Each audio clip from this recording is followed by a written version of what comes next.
Hello students, welcome to the channel the officers vision. आज फिर से मैं आप सभी का स्वागत करती हूं और आज मैं आप लोगों के लिए फिर से एक अगला सेशन लेकर आई हूं जो कि है हमारा सेट 10। तो चलिए शुरू करते हैं अपने पहले प्रश्न के साथ। ठीक है, प्रश्न क्या कहता है, G7 की स्थापना कब हुई थी? ठीक है, G7 की स्थापना बताना है। तो इसका जो आंसर हो जाएगा वो हो जाएगा 1975। G7 क्या है? Group of 7 countries. ठीक है, क्या हुआ था कि 1973 में ऑयल क्राइसिस आया था और ऑयल क्राइसिस, इकोनॉमिक क्राइसिस। तो फिर उसके बाद कुछ जो विकसित राष्ट्र थे उन लोगों ने मिल करके एक संगठन बनाने की कोशिश की और ओरिजिनली जो है ये जो संगठन बना था ये ग्रुप ऑफ 6 कंट्रीज का था, G6 था, लेकिन बाद में फिर ये G7 हो गया। ठीक है, और उसमें जो है कौन कौन G7 ग्रुप में शामिल हैं, कौन कौन जो ऐसे देश हैं, तो हम देखते हैं USA, UK, Canada, Germany, Italy, France और उसके बाद जापान। ठीक है, ये सब मिलकर के ग्रुप 7 का निर्माण करते हैं। 1997 से, है ना, 1997 में ये रशिया भी यहाँ से जुड़ जाता है, लेकिन बाद में ये G8 तो हो बन जाता है, लेकिन बाद में फिर से रशिया जो है वो पीछे हट जाता है, वहां से वापस हो जाता है, तो फिर से ये संस्था जो है G7 के रूप में उसके बाद से भी जाने लगी। ठीक है, चलिए अगला सवाल देखते हैं क्या है।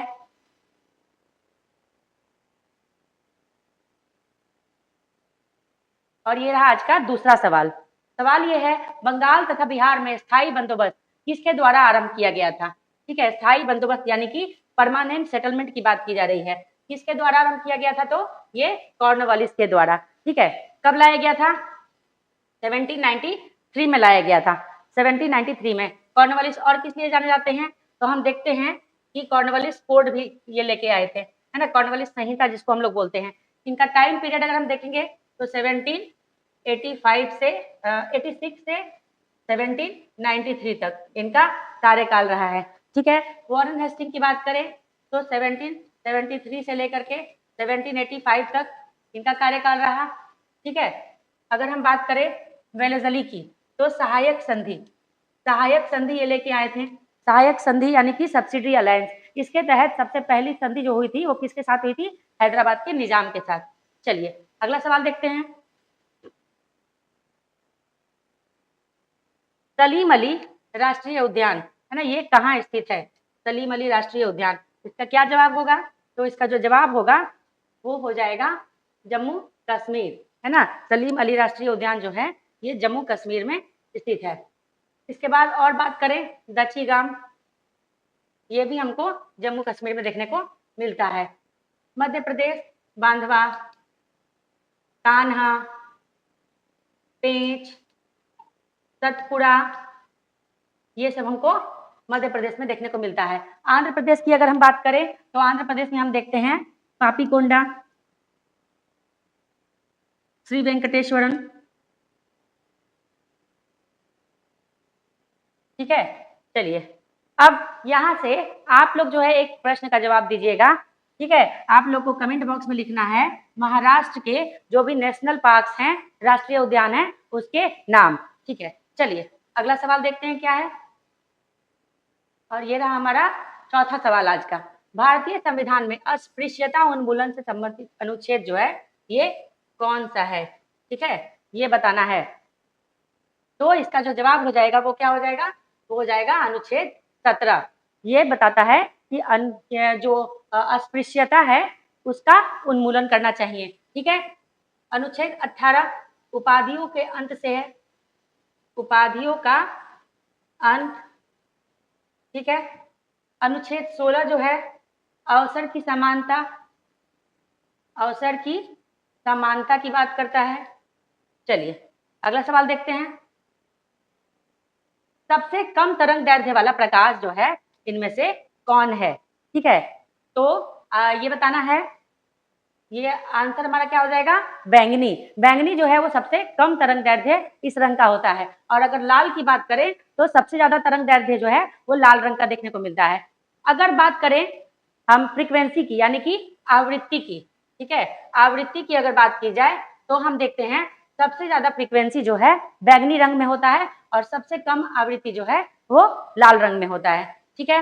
विबग्योर याद होगा, विबग्योर, ठीक है। यहाँ पे इस विबग्योर में ये जो बीच में आता है ये है हरा रंग, ग्रीन, ठीक है। चलिए अगला सवाल देखते हैं, और ये रहा आज का अगला सवाल। क्या कह रहा है इसमें? कार चलाते समय, है ना, कार चलाते समय अपने पीछे के यातायात को देखने के लिए किस प्रकार का दर्पण का प्रयोग किया जाता है, ठीक है। या तो इसमें हम लोग देखेंगे यानी कि साइड मिरर की बात की जा रही है, तो साइड मिरर का जो जवाब हो जाएगा ये हो जाएगा उत्तल दर्पण, ठीक है। साइड मिरर यानी कि अपने पीछे की गाड़ियों को देखने के लिए उत्तल दर्पण का प्रयोग करते हैं। उत्तल दर्पण क्या करता है? बहुत ज्यादा क्षेत्र को वो कवर करता है और हमें गाड़ियों के बारे में बताता है कि कितनी गाड़ियां जो है आ रही हैं। अगर हम बात करें हेडलाइट की, गाड़ियों के हेडलाइट की, तो हेडलाइट में जो है ये अवतल दर्पण लगता है। इसके साथ साथ डेंटिस्ट जो है, डेंटिस्ट भी अवतल दर्पण का यूज करते हैं। इसके साथ अगर हम और बता दें तो शेविंग करने के लिए जो दर्पण यूज किया जाता है वो भी अवतल दर्पण है, ठीक है। चलिए अगला सवाल देखा जाए। पंजाब के राजा रंजीत सिंह की राजधानी कहाँ थी, ये बताना है, ठीक है। पंजाब के राजा रंजीत सिंह की राजधानी जो है ये कहाँ थी, तो इसका जो आंसर हो जाएगा वो हो जाएगा लाहौर, ठीक है। लाहौर जो है उनकी राजधानी थी, लेकिन उन्होंने बाद में फिर जो है अमृतसर को भी अपनी राजधानी बनाया था, जिसको ग्रीष्मकालीन राजधानी जो है ये कहते थे। चलिए एक और इनके बारे में बता दें, ये शुक्र चकिया मिसल से संबंधित है, शुक्र चकिया मिसल, ठीक है। और क्या है इनके बारे में, तो इन्होंने एक स्टेटमेंट दिया था, ये जो है ना इनकी एक आंखें थी, ठीक है, इनकी दोनों आंखें नहीं थी, तो इन्होंने एक स्टेटमेंट दिया था कि भगवान जो है ऐसा चाहता है कि मैं सभी धर्मों को एक समान एक नजर से देखूं, इसीलिए मेरी जो है ये एक आंखें हैं। चलिए अगला सवाल देखते हैं। किस मुस्लिम शासक के चलाए हुए सिक्कों पर एक तरफ देवी लक्ष्मी की आकृति बनी हुई थी, ठीक है, ये बताना है। तो आप लोग जो है वीडियो पॉज कीजिएगा और जरूर इसका आंसर जो है देने की कोशिश कीजिएगा। सिर्फ इसी का नहीं, आप लोग को जब वीडियो देखिएगा क्वेश्चन आएगा सामने, वीडियो को रोकिएगा, आंसर जो है दीजिएगा और फिर सोचिएगा कि आपने 30 में से कितने क्वेश्चन का आंसर किया। चलिए इसका जवाब तब तक हम लोग देखते हैं क्या हो जाएगा। इसका जो जवाब हो जाएगा वो हो जाएगा मोहम्मद गोरी, ठीक है। मोहम्मद गोरी और किस लिए जाने जाते हैं, तो इन्होंने तराइन का युद्ध लड़ा था। तराइन का युद्ध कब लड़ा था, तो 2 युद्ध हुए थे, 1191 ईस्वी और 1192 ईस्वी, है ना, पृथ्वीराज चौहान के साथ, पृथ्वीराज चौहान के साथ, ठीक है। पहला जो युद्ध हुआ था इसमें पृथ्वीराज चौहान जो है ये इसकी जीत हुई थी, और दूसरे युद्ध में पृथ्वीराज चौहान की जो है वो हार हो गई थी। और ऐसा माना जाता है इतिहास का जो ये जो घटना है तराइन का युद्ध, ये बहुत ही इंपॉर्टेंट माना जाता है। क्यों? क्योंकि इसके बाद जो तुर्क शासक थे उनका जो है नींव पड़ा था। चलिए अगला सवाल देखते हैं। एंडीज पर्वत श्रेणी किस महाद्वीप में स्थित है, ये बताना है, किस महाद्वीप में स्थित है। तो जो आंसर हो जाएगा वो हो जाएगा दक्षिण अमेरिका। क्या हो जाएगा? दक्षिण अमेरिका। विश्व में जैसे हम जानते हैं माउंट एवरेस्ट सबसे ऊंची चोटी है, तो वैसे ही सबसे बड़ी श्रृंखला है इसकी, है ना, ये जो है सबसे बड़ी श्रृंखला, इसकी सबसे लंबी पर्वतमाला है, 7000 किलोमीटर, 7000 किलोमीटर तक ये फैली है, ठीक है। और अगर हम बात करें इसकी सबसे ऊंची चोटी, तो माउंट एकोंगुआ, माउंट एकोंगुआ ये जो है इसकी सबसे ऊंची चोटी है, ठीक है। दक्षिण अमेरिका के 7 देशों में, 7 देशों में जो है ये पर्वत श्रेणी फैली हुई है। चलिए अगला सवाल देखते हैं क्या है। क्यूसेक से क्या मापा जाता है, ठीक है, क्यूसेक से क्या मापते हैं, तो ये जो है आंसर क्या हो जाएगा, जल का जो है बहाव, है ना, जल का बहाव मापा जाता है क्यूसेक से। जल की गहराई की बात करें तो फैदोमीटर, फैदोमीटर जो है ये जल की गहराई बताता है। अगर हम जल की मात्रा के बारे में बात करेंगे तो ऐसे तो वाटर मीटर, लेकिन अगर वर्षा का जल जो है और उसकी मात्रा हमको बताना है तो उसके लिए हम लोग रेन गॉज का इस्तेमाल करते हैं, ठीक है। चलिए अगला सवाल देखते हैं क्या है।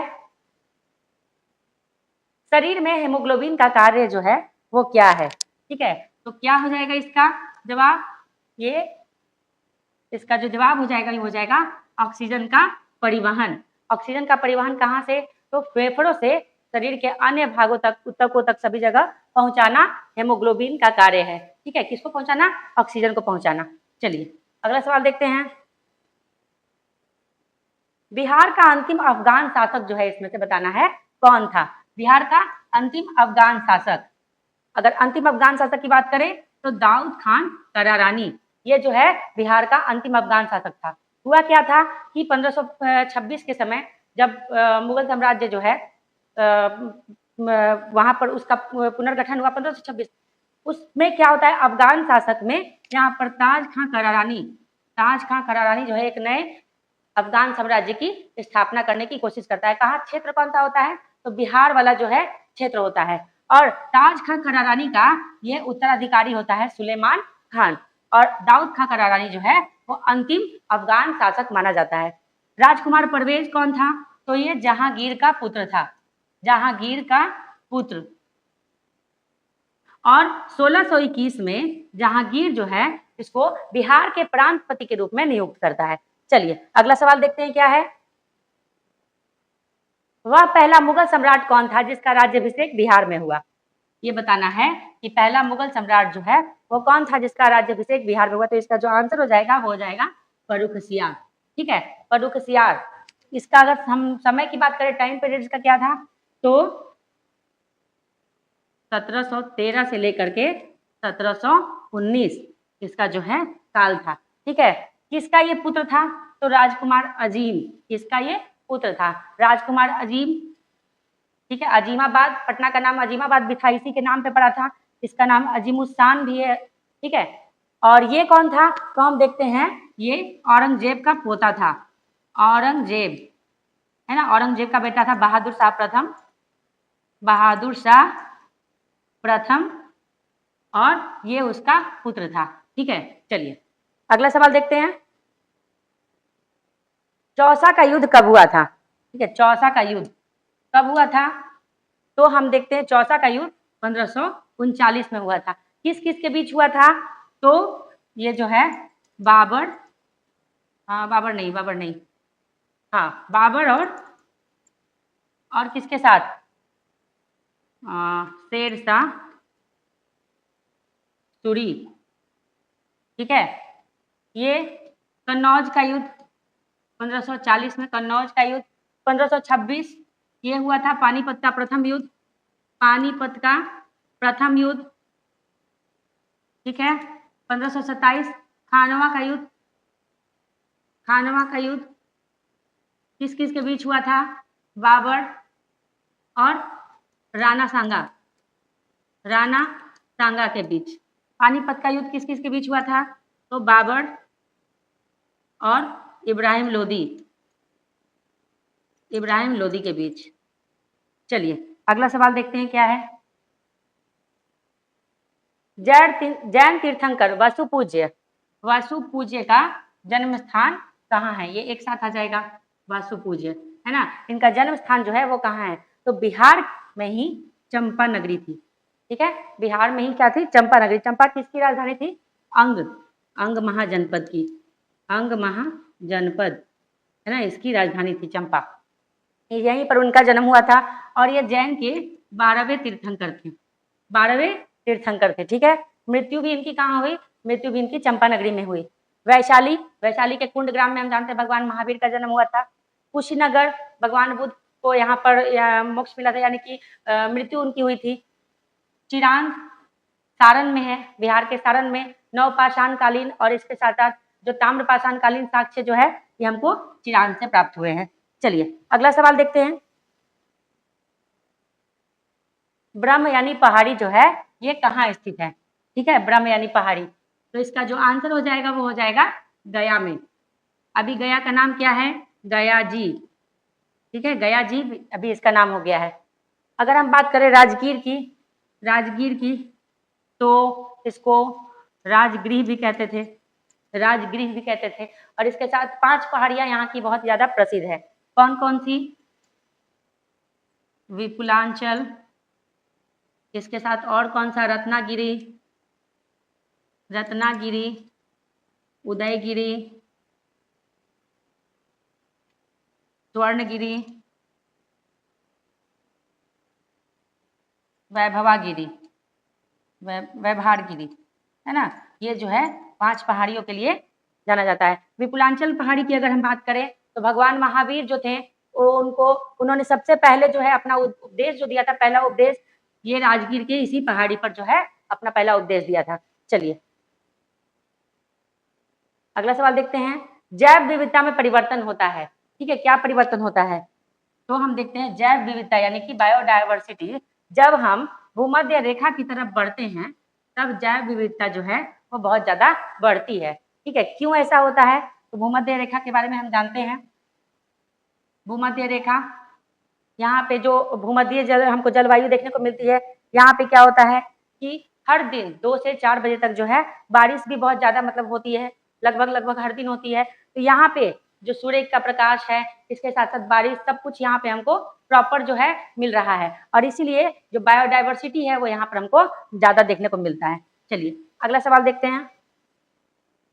मानव विकास रिपोर्ट निम्नलिखित में से किस संस्था द्वारा प्रकाशित किया जाता है ना? मानव विकास रिपोर्ट यानी कि ह्यूमन डेवलपमेंट रिपोर्ट। अगर इसका हम देखें तो यूएनडीपी, है ना, यूनाइटेड नेशन डेवलपमेंट प्रोग्राम, इसके द्वारा जो है ये जारी किया जाता है, और ऐसा पहला रिपोर्ट जो है ये 1990 में जारी किया गया था। अगर अभी बात करें हम कि ह्यूमन डेवलपमेंट इंडेक्स में इंडिया जो है उसका स्थान क्या है, तो हम देखते हैं 130, 130वां इंडिया का स्थान है। भारत का स्थान कितना है? 130 है, ठीक है। अब बात करेंगे अगर विश्व बैंक की, तो 1944 में इसकी स्थापना हुई थी, वॉशिंगटन डीसी में इसका जो है वो मुख्यालय है, ठीक है। अगर हम बात करें यूनेस्को की बात करें तो इसका जो मुख्यालय है वो कहाँ पर है? पेरिस फ्रांस में इसका मुख्यालय है, और 1945 में इसकी स्थापना हुई थी, ठीक है। आईएमएफ की स्थापना भी 1945 में हुई थी। चलिए अगला सवाल देखते हैं। भोपाल गैस त्रासदी निम्नलिखित में से किसके रिसाव के कारण हुई थी? ठीक है, कौन सा गैस जो है, कौन से गैस के लीकेज की वजह से भोपाल गैस त्रासदी जो है हुई थी? तो ये हम देखते हैं मिथाइल आइसोसाइनाइड। कौन सा गैस हो जाएगा? मिथाइल आइसोसाइनाइड, ठीक है। अच्छा, गड़बड़ हो रहा है, क्या हो रहा है गड़बड़? चलिए, मिथाइल आइसोसाइनाइड जो है इसका आंसर हो जाएगा। अगर हम बात करें नाइट्रस ऑक्साइड की, नाइट्रस ऑक्साइड, तो इसको हम लोग लाफिंग गैस के नाम से जानते हैं, है ना। कौन सा गैस कहते हैं? Laughing gas. चलिए अगला सवाल देखते हैं। महात्मा गांधी से संबंधित निम्नलिखित आश्रमों में कौन जो है वो सबसे ज्यादा पुराना है? ठीक है, एक एक करके हम सब लोग को सारे आश्रम को देखते हैं। साबरमती की बात करें 1917, फिनिक्स की बात करें 1904, सदाकत 1921, है ना। वर्धा, इसको सेवाग्राम भी बोलते थे, सेवाग्राम आश्रम, ये हो जाएगा आपको 1936। सबसे पुराने की बात की जा रही है, सबसे पुराना कौन हो जाएगा? फिनिक्स। कहाँ पर ये था? तो ये हम देखते हैं साउथ अफ्रीका में, दक्षिण अफ्रीका में, ठीक है। चलिए अगला सवाल। भारतीय रिमोट सेंसिंग स्थान कहाँ स्थित है? भारतीय रिमोट सेंसिंग स्थान जो है ये कहाँ स्थित है? तो ये हो जाएगा देहरादून में, ठीक है, देहरादून में स्थित है। चलिए अगला सवाल देखते हैं। निम्नलिखित में से ब्लू वाटर नीति, ब्लू वाटर पॉलिसी, है ना, ये जो है कौन लेके आया था? तो इसका जो सही जवाब हो जाएगा वो क्या हो जाएगा? अल्बुकर्क, नहीं, फ्रांसिस्को डी अल्मेडा। और फ्रांसिस्को डी अल्मेडा 1905 में ये जो है वायसराय बनता है, और माना जाता है कि ये पुर्तगाली शक्ति का यहाँ पे संस्थापक था, ठीक है, क्योंकि ये पहले आया था।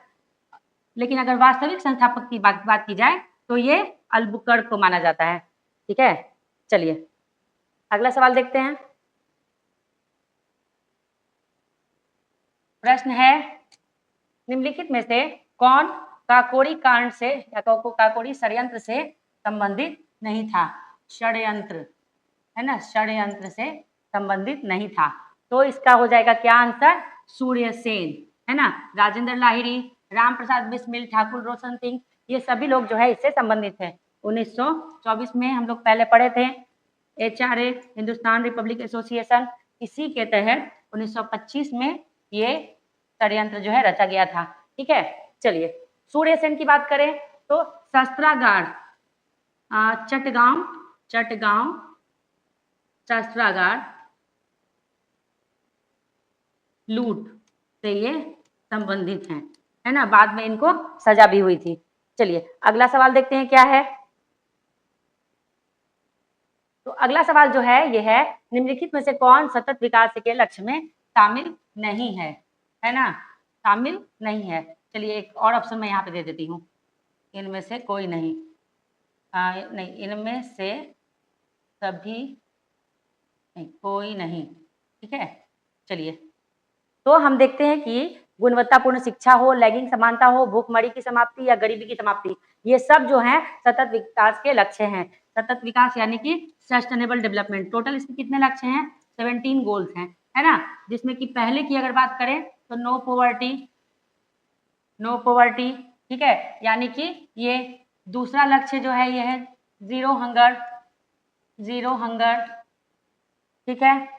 और उसके बाद बात करें तीसरा लक्ष्य जो है वो है वेल बीइंग एंड हेल्थ।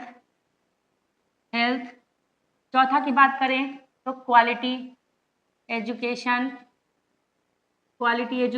ये चौथा लक्ष्य है। और ये लैंगिक समानता यानी कि जेंडर इक्वालिटी, ये हमारा पांचवा लक्ष्य है। चलिए अगला सवाल देखते हैं क्या है।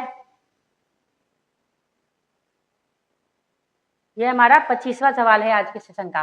नाथुला दर्रा जो है ये किस राज्य में है? ठीक है, तो नाथुला दर्रा जो हो जाएगा, कहाँ हो जाएगा? ये हो जाएगा सिक्किम में। सिक्किम में बात करें और कौन कौन से दर्रे हैं, तो एक हम देखते हैं क्या है।